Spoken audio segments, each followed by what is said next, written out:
কৃষ্ণায় বাসুদেবায় হরয়ে পরমাত্মনে প্রণত ক্লেশনাশায় গোবিন্দায় নমো নমঃ। শুধু ভক্তবৃন্দগণ, বর্তমানে আমাদের যে মাস চলতেছে একে গোবিন্দ মাস বলা হয় বা ফাল্গুন মাস বলা হয়। এই ফাল্গুন মাসে শুক্লপক্ষে যে একাদশী তাকে আমূর্ধকী একাদশী বা আমলকি একাদশী বলা হয়।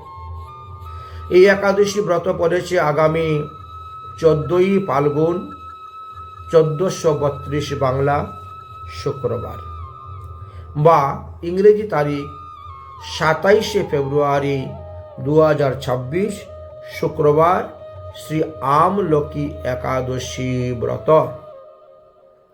তৎপরের দিন অর্থাৎ শনিবারে সূর্য উদয় হওয়ার পর 9:55 মধ্যে ব্রতের পালন করতে হইবে। এটা ভারতীয় স্ট্যান্ডার্ড টাইম অনুসারে বলা হয়েছে। এবার আসুন আমরা এই আমলকি একাদশী ব্রতের মাহাত্ম্য কথা আস্বাদন করব। পদ্মপুরাণ হইতে সংগ্রহীত হয়েছে। মানদাতা এবং বৈশিষ্ট্য সংবাদের মধ্যে এই আমলকি একাদশী ব্রতের কথা আলোচনা করা আছে। কোন এক সময়ে মহারাজ মানদাতা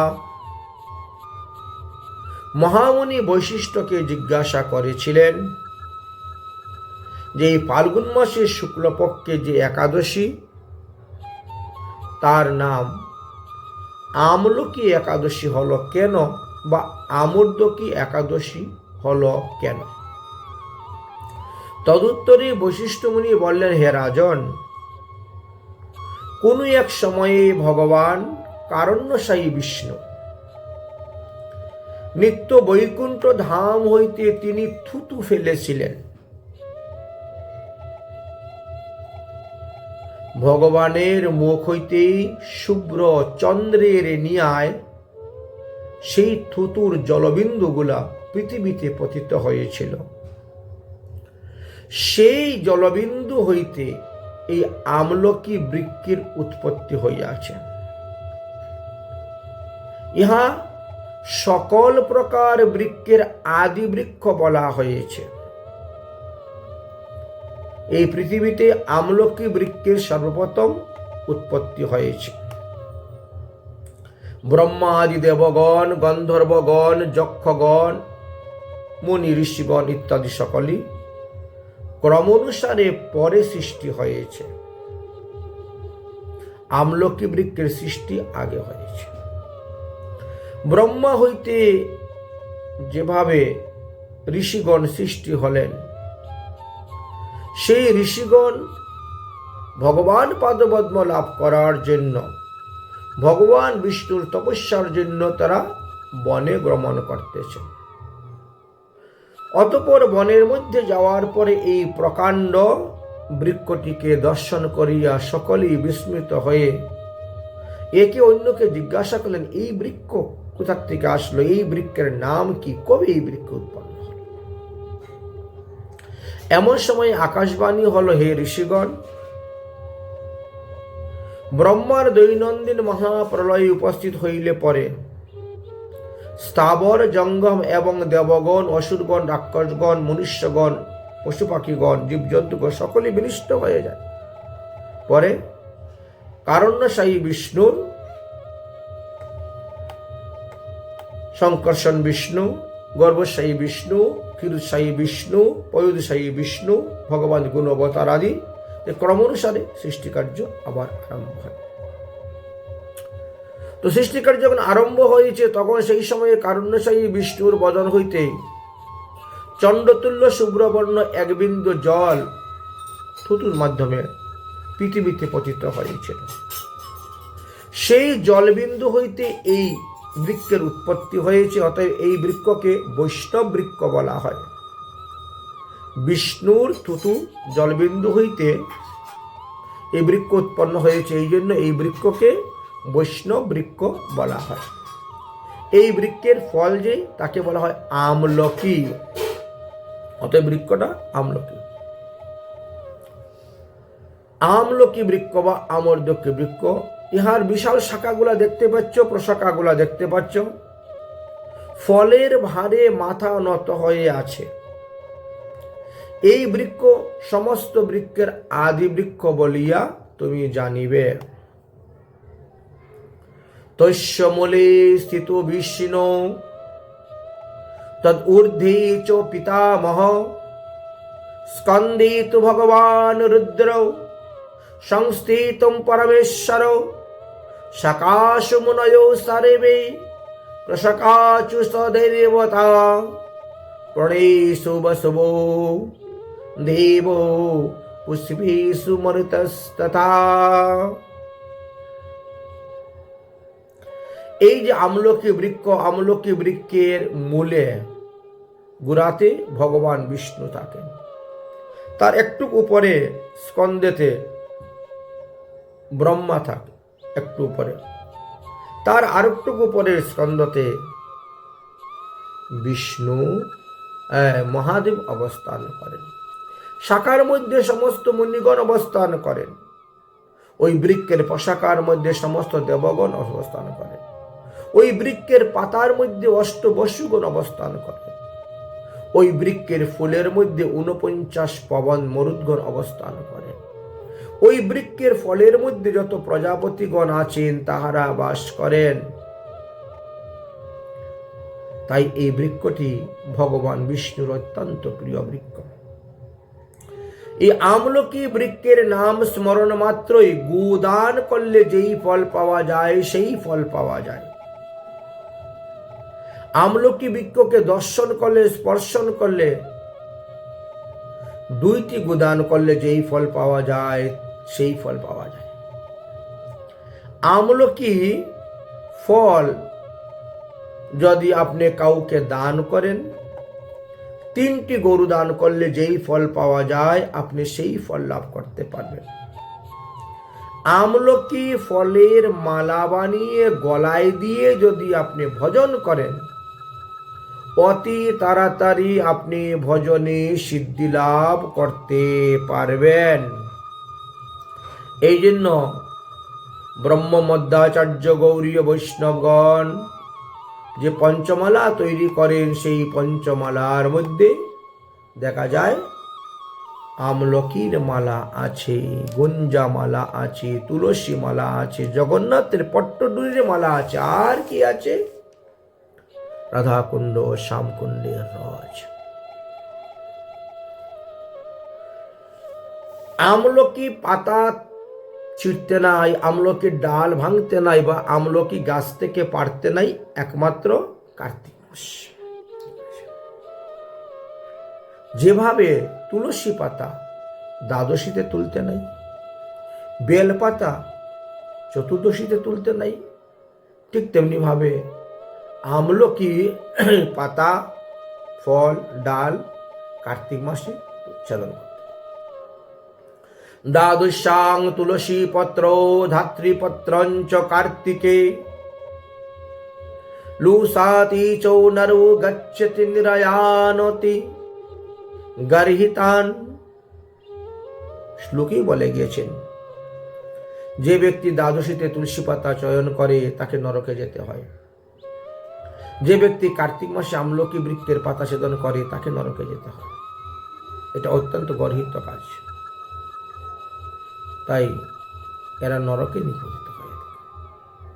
খবরদার কখনো দ্বাদশীতে তুলসী পাতা তুলবেন না, কার্তিক মাসে আমলকি পাতা ছেদন করবেন। মুনি ঋষিগণ আকাশবাণীর কথা শ্রবণ করে জিজ্ঞাসা করলেন, আপনি কে? আমাদিগকে এই বৃক্ষের মাহাত্ম্য কথা যে শুনাইলেন, আপনি কে? অতএব আপনি কৃপা করে আমাদের সম্মুখে প্রকট হন। তখন পুনরায় আকাশবাণী হল, হে ঋষিগণ, যদি আমাকে দেখতে চাও তাহলে যাও, ওই আমলকি বৃক্ষের মূলে বসে ভগবান বিষ্ণুর স্তুতি করো। আমি সেই বিষ্ণু, তবেই তোমরা আমাকে দেখতে পাবে, আমি তোমাদের নিকটে প্রকট হই। তখন ঋষিগণ নানাভাবে স্তুতি করতে লাগলেন, প্রণাম করতে লাগলেন, প্রার্থনা করতে লাগলেন, লালসাময় পদ কীর্তন করতে লাগলেন ভগবানকে দর্শন করার জন্য।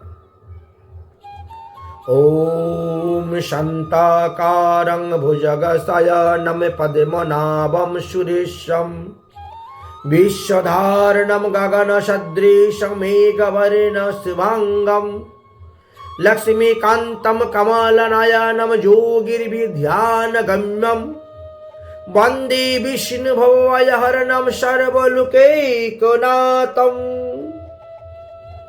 নানাভাবে স্তুতি করে তারা ভগবানকে ডাকতে শুরু করেছে। ঋষিদের স্তুতিতে সন্তুষ্ট হয়ে ভগবান বিষ্ণু আমলকি বৃক্ষের নিকটে প্রকট হয়ে গেলেন, আমলকি বৃক্ষের মূল হইতে প্রকট হয়ে গেলেন। সমস্ত মুনিগণ ঋষিগণ ভগবান বিষ্ণুকে দর্শন করে সবাই প্রণাম করলেন, সবাই স্তুতি করলেন, হে ভগবান, আপনি আমাদিগকে এমন একটি ব্রতের উপদেশ করুন যার দ্বারা, যে ব্রতের দ্বারা আমরা অনায়াসে মোক্ষ লাভ করতে পারি।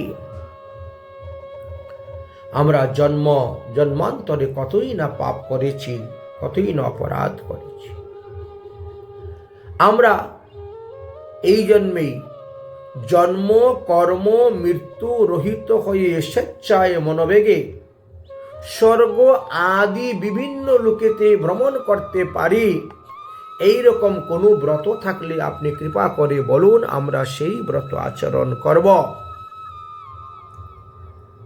ভগবান বিষ্ণু বলে, হে ঋষিগণ, এই তো ফাল্গুন মাস,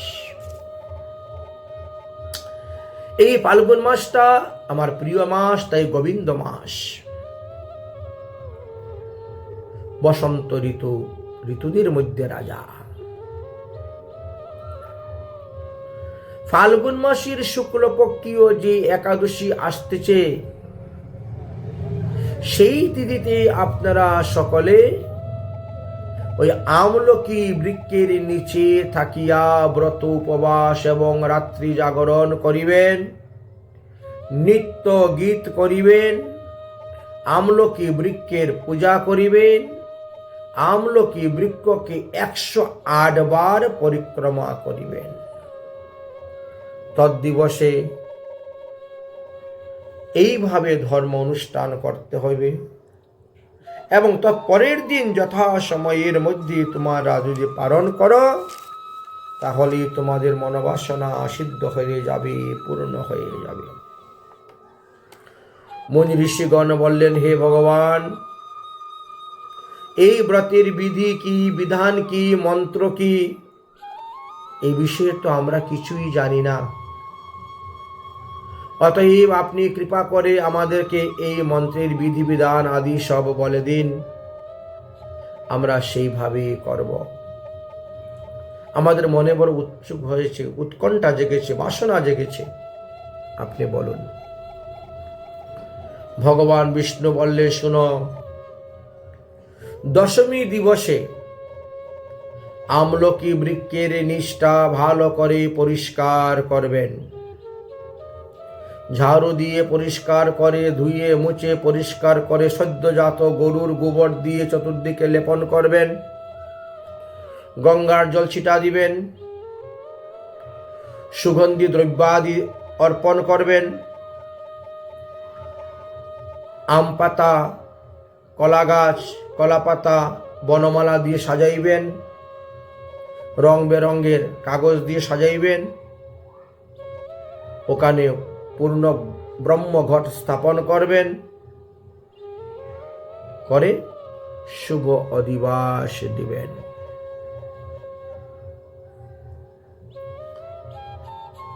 কীর্তনাদি করলেন, সংকল্প মন্ত্র পাঠ করলেন যে আজ আমরা আগামী কল্য আমরা একাদশী ব্রত করব এবং পরশু দিন গিয়ে আমরা পালন করব। অধিবাস হয়ে গেল, সংকল্প মন্ত্র পাঠ হয়ে গেল, তার পরের দিন থেকে শুরু হলো ব্রত। ব্রততে একটা অখণ্ড প্রদীপ জ্বালিয়ে রাখবে, সূর্য উদয়ের আগের থেকেই জ্বালানো হয়ে যাবে এবং পরের দিন পালনের পর গিয়ে এই প্রদীপ বুঝবে। তো একাদশী দিন প্রাতকালে স্নান করবেন, সূর্য উদয়ের আগে শুদ্ধ বস্ত্র পরিধান করবেন, করে বাক সংযত করে তিলক ধারণ, গুরুমন্ত্র জপ, সন্ধ্যান্নিক আদি করবেন। হরিকথা, গীতা ভাগবত আদি পুরাণ পাঠ করবেন, হরি গুণগান করবেন। কিন্তু পতিত, চৌর, পাষণ্ডী, দুর্বৃত্তি, মর্যাদাহীন, গুরুপত্নীগমন, পরনিন্দা, পরহিংস এই সমস্ত মানুষের সঙ্গে বাক্য আলাপ করতে যাবেন না, কারোর সঙ্গে ঝগড়া করবেন না, কারোর উপর ক্রোধ প্রকাশ করতে যাবেন না। একাদশী ব্রতের দিন দন্ত ধাবন করা নিষিদ্ধ, তৈলমর্দন করা নিষিদ্ধ, সাবান সুটা খাদ্যদ্রব্যাদি ব্যবহার করা নিষিদ্ধ, দিবানিদ্রা স্ত্রী সহবাস নিষিদ্ধ। এইভাবে অনেক অনেক নিয়মের কথা বলছেন। আমলকি বৃক্ষের চতুর্দিকে সুন্দর বাতাবরণ তৈরি করবেন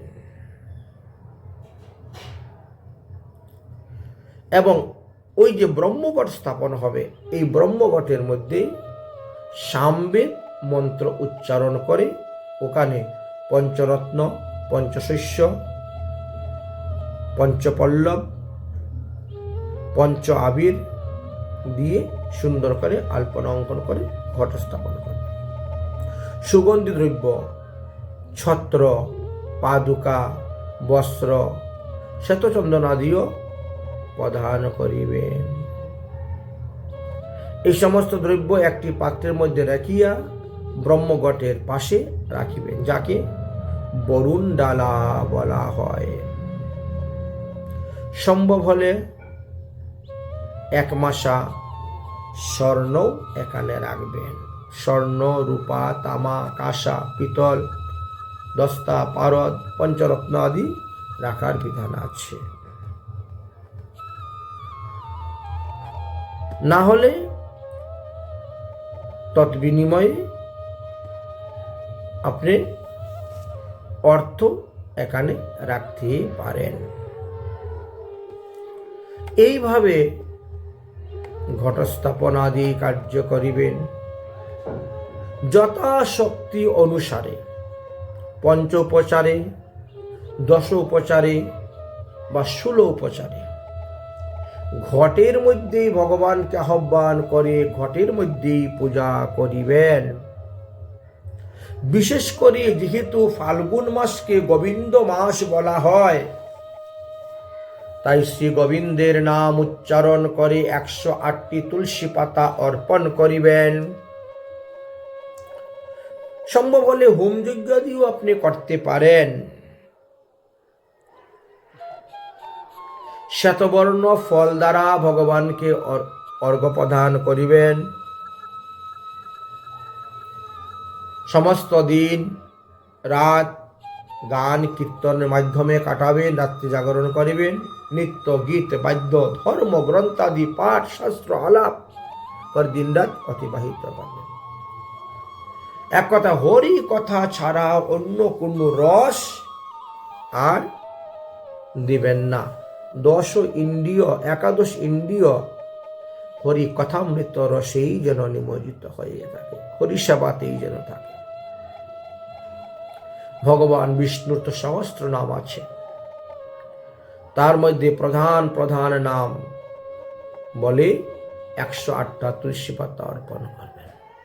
হরে কৃষ্ণ মহামন্ত্র কীর্তন করে আমলকি বৃক্ষকে 108 বার পরিক্রমা করবেন।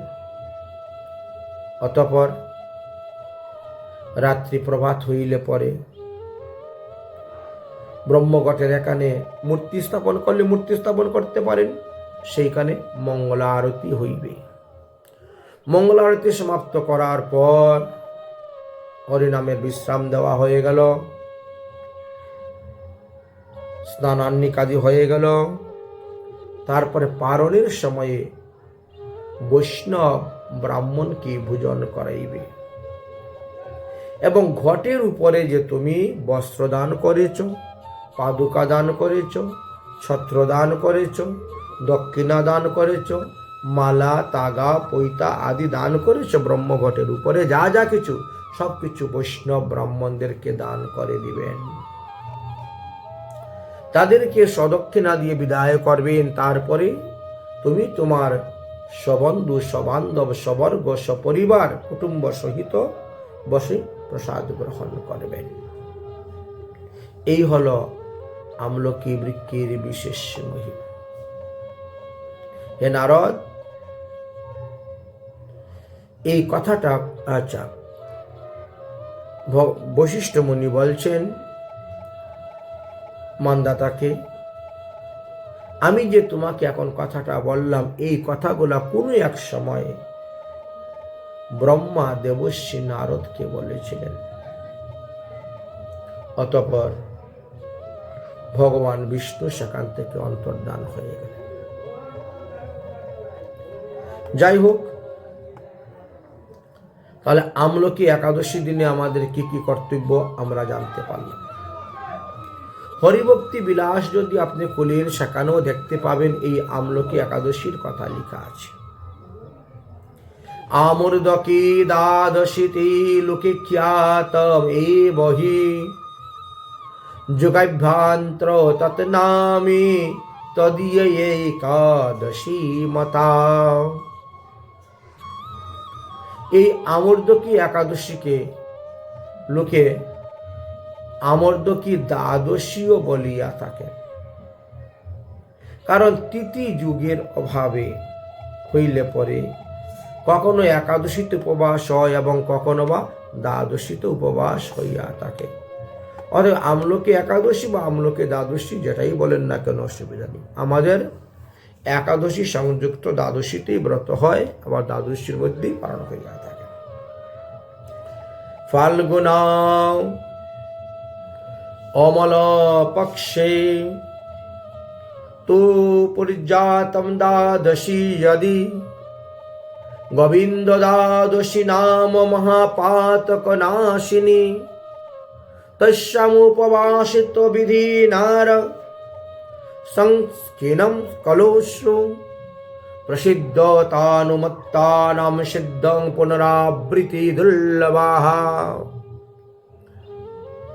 এই আমূর্ধকি একাদশী তিথি যদি বৃদ্ধি পাইয়া দ্বাদশী পর্যন্ত যায় এবং একাদশী সংযুক্ত দ্বাদশীতেই যদি ব্রত করা হয়, তাহলে আপনার একদিকে আমলকি একাদশী ব্রত পালন হয়েছে, অন্যদিকে আপনার গোবিন্দ দ্বাদশী ব্রত পালন হয়ে গেল। তাহলে শুক্রবারে যে আমাদের আমলকি একাদশী ব্রত পড়েছে, এই একাদশী তো রাত্রে 10:26 পর্যন্ত আছে, তারপরে তো দ্বাদশী। মোটামুটি আমরা 11 থেকে 12 ঘন্টার সময় দ্বাদশী পেয়েছি। একাদশীতে ব্রত উপবাস করেও দ্বাদশীরও 11 থেকে 12 ঘন্টার সময় আমরা পেয়েছি। এই কারণে আমাদের গোবিন্দ দ্বাদশী ব্রত পালন হয়েছে। আবার বলছেন এই গোবিন্দ দ্বাদশীটি যদি পুষ্যা নক্ষত্র যুক্ত হয় তাহলে তো আরো উত্তম, কিন্তু এবারে পুষ্যা নক্ষত্র পড়ে নাই, পুনর্বসু নক্ষত্র পড়েছে, আদ্রা নক্ষত্র ছেড়েছে, পুনর্বসু নক্ষত্র আরম্ভ হয়েছে। যাই হোক, তো এইভাবে তিথি বিশেষে এর শক্তিটা আরো বেড়ে যায়।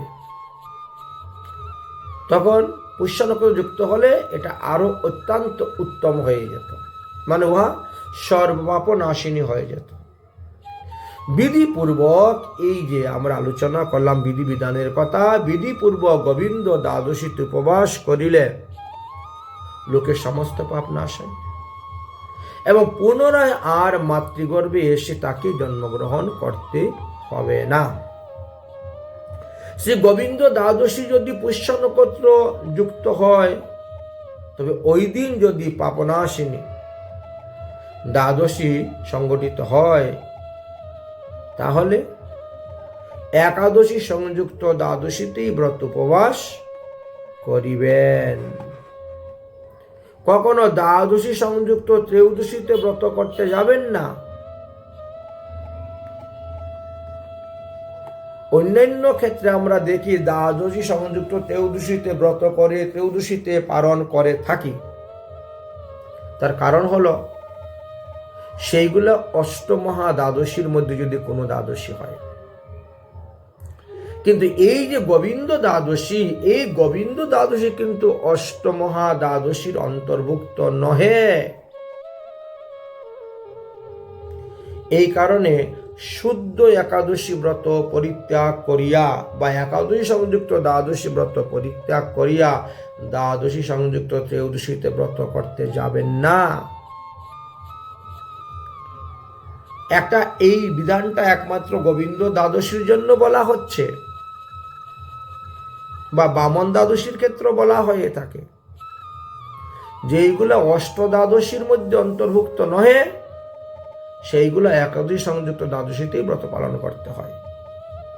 অতএব আগামী শুক্রবারেই আপনারা ব্রত থাকবেন। গোবিন্দ দ্বাদশী অষ্টমহা দ্বাদশীর অন্তর্গত নহে, এটা মনে রাখবেন। গোবিন্দ দ্বাদশী তিথিতে কেবল গোবিন্দ পূজাই বিশেষভাবে লাভ। একাদশী সংযুক্ত দ্বাদশীতে ব্রত করা হয়েছে, এতে একাদশীর ফল পাবেন, আবার গোবিন্দ দ্বাদশীর ফল পাবেন।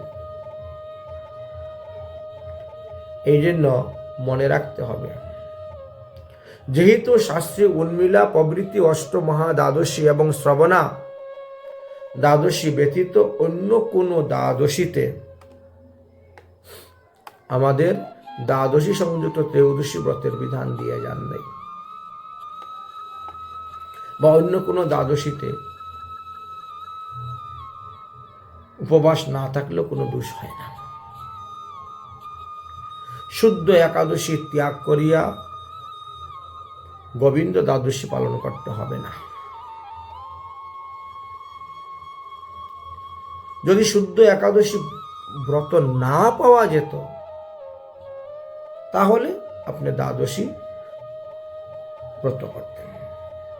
যাই হোক, এইরকম অনেক অনেক বিধিবিধানের কথা বর্ণন করে গেছেন, সেই দিকে আর আমরা যাচ্ছি না। কোন এক সময় যুধিষ্ঠির মহারাজও পর্যন্ত এই ব্রতের তত্ত্বকথা জানতে চেয়েছিলেন, গোবিন্দ দ্বাদশী বা আমোদকী একাদশীর কথা। তখন ভগবান শ্রীকৃষ্ণ যুধিষ্ঠির মহারাজকে বললেন, হে রাজন, এই বিষয়েও একটি কাহিনী আছে। জয়ন্তী নগরী বিদুরথীর পুত্র বসুরথ এই ব্রত করিয়াছিলেন, আর এই ব্রতের প্রভাবে তিনি সমস্ত পাপ থেকে মুক্ত হয়ে হরিধামে গমন করেছিলেন। তিনাকে পৃথিবীতে এসে পুনরায় আর মাতৃগর্ভে জন্মগ্রহণ করিতে হয় নাই। এমনই হলো এই আমোদকী একাদশী বা আমলকী একাদশী ব্রতের মহিমা। তাহলে আমরা এই আমলকী একাদশী ব্রতের কথা আস্বাদন করলাম। ব্রত কোন দিন করতে হবে, পালন কখন করতে হবে ইত্যাদি সম্পর্কে আলোচনা করলাম। বলে আজকের মতন এখানেই আমোদকী বা আমলকী একাদশী ব্রতের মাহাত্ম্য কথা বিশ্রাম দিচ্ছি। জয় জয় শ্রী রাধেশ্যাম নিতাই গৌর হরি বল।